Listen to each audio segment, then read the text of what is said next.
yi gëmal teebul bàyyi lu baax day yombul gëneel rombul jàmbaar ji sax moom dëkk waar every day day waar bul ma sëtaay gëmal teebul bàyyi lu baax day yombul. Chers amis téléspectateurs, bonjour et bienvenue dans votre émission Kaay Job. Tey nag pour le deuxième numéro de votre émission Kaay Job ñu ngi fi nga xamante ne nii mooy Fass Mbao Fass Mbao nag ñu fi fekk benn jeune entrepreneur boo xamante ne mi ngi liggéey bu mucc ayib ci domaine am tey moom la ñuy seet si fas yéene xool liggéey bu mucc ayib bu mu amal kon guys let's go.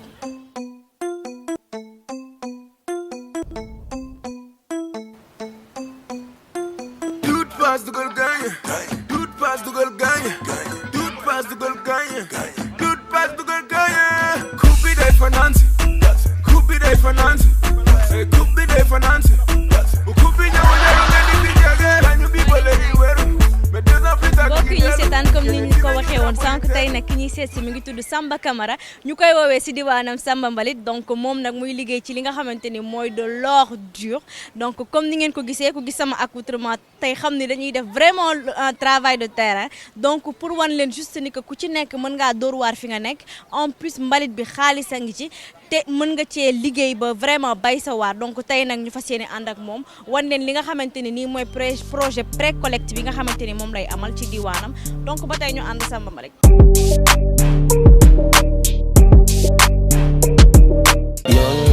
yoonu góor la takkal sa fit waneel sa ngóor la parce que ngam na yàlla buur la amul ragal lu dul yàlla neen la yoonu góor la waneel sa jom waneel sa ngóor la parce que ngam na yàlla buur la gaynde tuppa amatoo looy ragal bi la yeete si waxtu bi yoonu góor la takkal sa fit waneel sa ngóor la parce que ngam na yàlla buur la amul ragal lu dul yàlla neen la yoonu góor la waneel sa jom waneel sa ngóor la parce que ngam na yàlla buur la gaynde tuppa amatoo looy ragal bi la yeete si waxtu bi yoonu góor la takkal sa fit waneel sa ngóor la parce que ngam na yàlla buur la amul ragal lu dul yàlla neen la yoonu góor la waneel sa jom waneel sa ngóor la parce que ngam na yàlla buur la gaynde tuppa amatoo looy ragal bi la yeete si waxtu bi yoonu góor la takkal sa fit waneel sa ngóor la parce que ngam na yàlla buur la amul ragal lu dul yàlla neen la yoonu góor la waneel sa jom waneel sa ngóor la parce que ngam na yàlla buur la gaynde tuppa amatoo looy ragal. Samba doon na xale boo xam ne xale bu yaru la ku bëgg seet bëgg koñam ñu yër maa gën ci ñëpp Samba mu ngi loo xam ne mënuñu koo defal suñu bopp ndax muy mbalit mi nga xam ne ñu ngi koy jëriñ ñëpp xam nañu mbalit bi mel ci koñ na koñ bi seetal la Samba soxla amul mag amul xale Samba ngi baax ci ñëpp seetal koñ yëpp kër yëpp a ngi seet ndax Samba tey jii ku salte te yaa salte sa salte bopp waaye Samba dindi na fi yëpp moo ak équipe man nag Samba ma aw ma fayam ndax Samba la sama jëkkër moom lañ ma sédd man bi ma ñëwee ci koñ ba tey 2005 ba tey maag Samba te musta am changement dañ koy ñaanal lu mu bëgg ci bi muy liggéey yal na ko ci yàlla defal jàmm yokk ba yëg ko dañuy ñaanal Samba jërëjëf. yoonu góor la takkal sa fit waneel sa ngóor la parce que ngam na yàlla buur la amul ragal lu dul yàlla. avant tout daan rafetlu seen liggéey parce que li ni yombul pour nga gis ay nit yoo xam dañ koy def parce que am na liggéey yoo xam tey dañ ko suufeel mu doon ay liggéey yoo xam dañoo important trop kon loolu suñu gisee ni ngeen ci dox it boo leen laajee ay question dañuy rafetlu luñ ci sawar di donc lan nga xam ci Samba de manière générale ak liggéey bu muy amal ci biir koñ bi. non xam nga it am na ñoo xam tey nit ci lu ñuy tilimal ñoom nga ñëw di ko dindi loolu daal doo xam ne ci dañ koy suufeel mais lu rëy la parce que bu ñëpp bàyyiwoom tilim rek koñ bi kenn doo xam ne muy nduru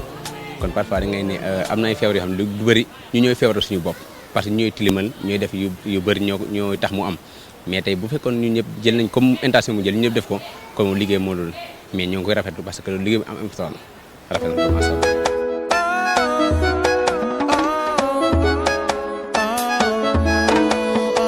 yow na nga jug te liggéey xam ni moo di sa ëllëg bul xeeb bayal sa waar même bu dee fayu bëccëg bul nangu di ñàkk fayda ba ñu lay tuutal bañal bés dina ñëw ña la dante di la xalale nangul liggéey ba am lu bari man teral say waajur daw seytaane ak lépp lu bon ba doo xëy rek daanu bul daw waar na nga fay génn ci yow na nga xaar di nga gis yi bés mbégte waaw sa job di la ko fay mu doon sa njëriñ waaw te nga xam ni lu metti doomu aadama lay dal la nga defoon démb baax na def ko tey mu gën a neex yow li ngay xëcc de bu ko bàyyi bu daggul dikk te du wees bul di taay. donc Samba def na li nga xamante ni mooy déverser mbalit bi donc nan lay passé ndax chaque jour lii ngay def wala par semaine lay nekk wala dafa am ay jours fixes yoo xamante ni nii moom lay nekk. ok donc pré-collecte bi mën nañoo jàpp ne 3 jours la ci semaine bi donc mardi la génn jeudi ak samedi donc oto bii nii nga gis ni ñun moom la ñuy liggéey saa su ne du dërëm biñ ko fay nag donc moom mooy circuler ci secteur bi donc ñun dañuy pré-collecté bu ñu génnee sareet bi bu ko indee fii mooy point bi fii la mbali mi di daje bu oto bi excès rek day arrière comme nii ñu def ko sotti ko bu ñu paree après on nettoie ici moom mu dem donc lii d'abord c'est un travail noble lii il faut nga nekk benn noble pour nga mun koo def donc lii nga gis nii tey jii man dama ci gis dem naa ba tey jii man su ma neexoon du ma xëy liggéey parce que booy dem nañ ba instant bi nii au début nag c'était très difficile samba mbalit ñu lay tooñ mais après ça passe ñi doon wax samba mbalit ñoo dellu tey ñoom ngay fay ay journée ñuy liggéey ak yooyu noonu donc lii c'est motivant. man moom sama stage tey ñëpp gis nañ ko liggéey naa fi liggéey bu metti ci mbalit bi donc Samba kañ nga may jël nag. non instant bii nii ci yow la des fi mu toll nii daanaka yow embauché naa la ba pare ndax xam naa ne yow déjà est-ce que daawoo liggéey mbalit kon fi mu toll nii daal ci yow la des. d'accord donc nag ensemble kaa leen ñu job donc ñu ànd ak ñi nga xamante ne nii ñooy collaborateur u Samba yi parce que ñoom ñooy ñëw fii indi seen oto mbalit pour jël si li nga xamante ni mooy pré-collecte bi donc ñoom am nañ ci wàll donc dañ leen di jox ñu sànni si ñaari kàddu rek ci Samba ak liggéey bi nga xamante ni moom ngeen di amal fii. waaw Samba moom li ñuy wax si moom bëriwul quoi parce que Samba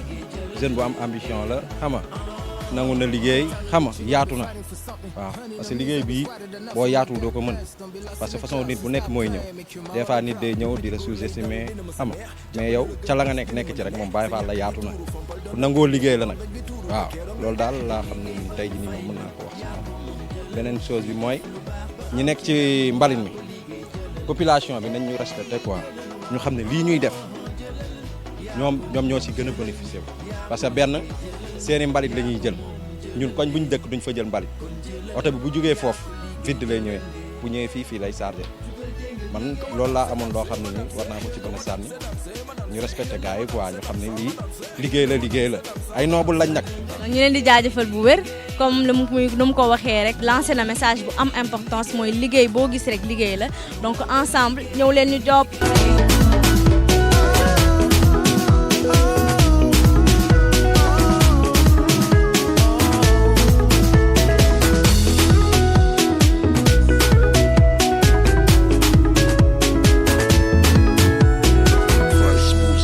ñëpp nuyu naa leen sant naa leen gërëm naa leen seen taxawaay ci koñ yi yëpp nag sama doom la sant naa ko gërëm naa ko ñaanal naa ko guddi ak bëccëg maa ngi koy ñaanal gis naa taxawaayam ci koñ bi yëpp sax fi ma tourné ci koñ bi yow yaay Samba yow yaay Samba du lii rek lay liggéey Samba yéen yëpp xam ngeen ay diplôme la yor def na cité ñetti at wala ñeenti at mu delluwaat ci lii Samba bàyyiwul maçon bàyyiwul peinture bàyyiwul mbalis bi chaque jour day wut lu mu indi ci kër gi te lu mu for nag def fii lay indi xanaa ñi jéem a def lu Samba def rek góor moom rakkam mu ngi fii sax moom tamit noonu lay def Seydou mu ngi fii noonu lay def Samba man sa yaay dama lay conseiller nga gën a jàpp affaire bii rek nga gën a góorgóorlu ci liggéey bi parce que liggéey bi xam naa lu yàgg incha allah dina dem ci kanam.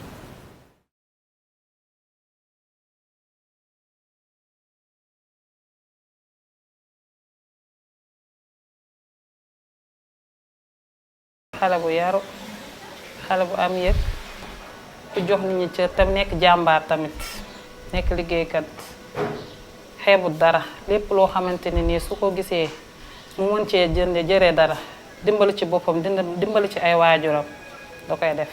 bañ a taxawaalu bañ a ñaan moo koy def ndax tey ji bu ko neexoon mu toog di xaar ay études am ay revenu yuñ koy andil mais defu ko bu duggee ci mbalit mi rek pour man jom ak bëgg lu baax ak ñàkk complexe moo ko si dugal. Samba man moom en tant que Mouna Ndiaye man maa lay ñaanal liggéey bi nga nekk yombut boo si nekkee da ngay muñ ndax nit ñi ñoo dul benn. ndaxte sama genre bi ñoo bëri si réew mi duñ dul def dañ lay décourager loo pour nga bàyyi ko man dama lay ñaanal nga gën a gën a jàpp xam naa ne am nga gëm-gëm bi mais dama lay ñaaxaat nga gën a góorgóorlu gën a muñ bañ a topp waxi noonu yi bañ leen a gës bañ leen a déglu. moo di sa ëllëg bul xeeb bayal sa waar même bu dee fay bëccëg bul nangu di ñàkk fayda ba ñu lay tuutal bañal bés dina ñëw ña la dante di la xalale. Samba Camara benn jeune la bu dëkk Médina Fass Mbao plus particulièrement fi ñuy wax quartier Modou Fall âgé de 28 ans nekk benn këppkatu mbalit bi ne ci koñ bi d'abord j'ai fait des études jàng naa ba niveau licence 3 nekk aussi enseignant ci école privée aussi nekk membre ci association bi tax tey jii ngeen ñëw Fass Mbao seet si mbalit bi lenn kese la au début benn projet la woon boo xam ne ñun la woon association Rajut Aar Sam-Sam mais aussi avec des partenaires air mais da ci partenaire daf ci am kenn koo xam ne dafa wax ju am solo dañoo mos a toog maa moom mu ne ma Samba il est plus facile de trouver un emploi de créer un emploi que de trouver un emploi ma ne ko ci ban sens mu ne ma mbalit mi moo ma njëkk a may 3 millions mu ne ma ci mbalit mi ci laa tukkijee dem Europe ma ne ko mu expliqué ma donc ñu nekk di def ay formation ay focus group ba tey ji ñu ciy liggéey ak Aar Sam-Sam ba tey ji Rajut yor projet bi nekk jeune am famille am loo xam ne war nga leen ko jox muy loo xam ne daf la war sa diggante ak ñoom tey jii ngay liggéey dara sotteegul nag mais nga gis li nga xam ne tey jii mun nga ci jàpp di ci tedd te sàcculoo fenuloo donc dañ ciy engagé wu rek loolu rek la.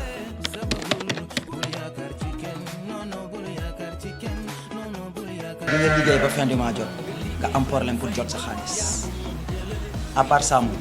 loolu rek mooy problème parce que dafa am système boo xam ne moom lañ tegoon ku fayul ba le 10 ñu nangu sa pôle mais ban demee ba ci biir mënuñu ko def parce que tey jii boo demee ba am loo xam ne tey jii sekk nga ko ak kër mënutoo dem di yenu pôlu jàmbur tuuti yaa ngi xaw a suturaam te xamuloo lu tax moom amul mu jox la obstacle bi loolu kese la weer day dee nga war a jot sa xaalis doo ko jot. bon ambition wu Samba lenn kese la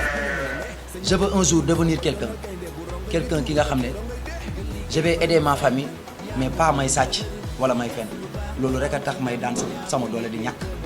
di liggéey. ñun li ñu mën mooy sensibiliser parce que tey jii mënumaa jàpp ni ne ko par force da ngay def lii sensibiliser aussi ne veut pas dire arrêter ce phénomène déedéet ñun dañ cee am part de responsabilité maire bi da cee am part de responsabilité mais aussi le président de la république da cee am part de responsabilité.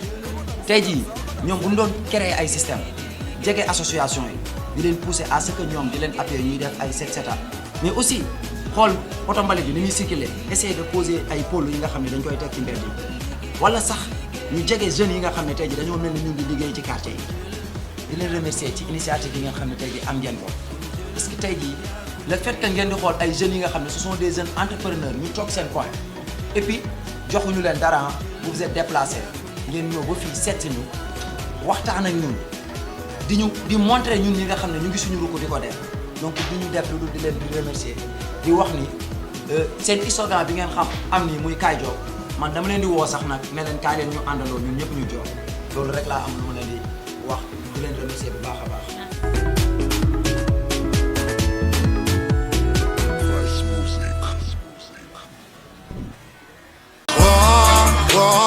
Every day they war. Salut à tous et bienvenue bienvenue sur votre rubrique La Minute de l'Expert. Pour ce deuxième numéro, nous sommes allés à la rencontre de M. Souleymane Seck, coach en développement personnel, avec qui nous allons évoquer des questions sur l'environnement et comment faire pour devenir un bon entrepreneur. Let's go! Un leader doit jouer un rôle important et fondamental, surtout dans la préservation de l'environnement en tant que tel. Et pour moi, il y a un lien entre l'éthique, l'environnement et l'écologie. Cela reste on va dire, une attitude que le leader également doit véhiculer au sein de l'entreprise pour inciter les employés, pour les rassurer également que le monde nous appartient, que la Terre est une humanité, n'est-ce pas? Et qu'il y a des populations qui y vivent. Quelqu'un qui s'accepte, qui s'apprécie à sa juste valeur, doit avoir la possibilité d'identifier ses points forts, ses potentialités, les talents qui sont en elle. Et donc, il y a également ce qu'on appelle l'estime de soi. Et malgré le fait d'être intéressé par l'aspect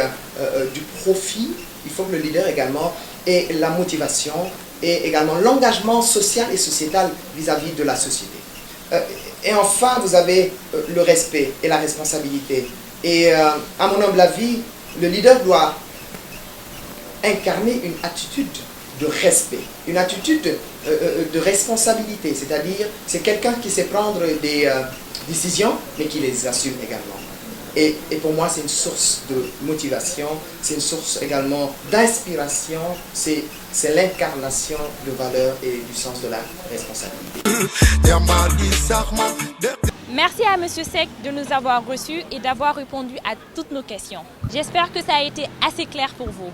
Rendez-vous au prochain numéro. D'ici là, Kyle and your job.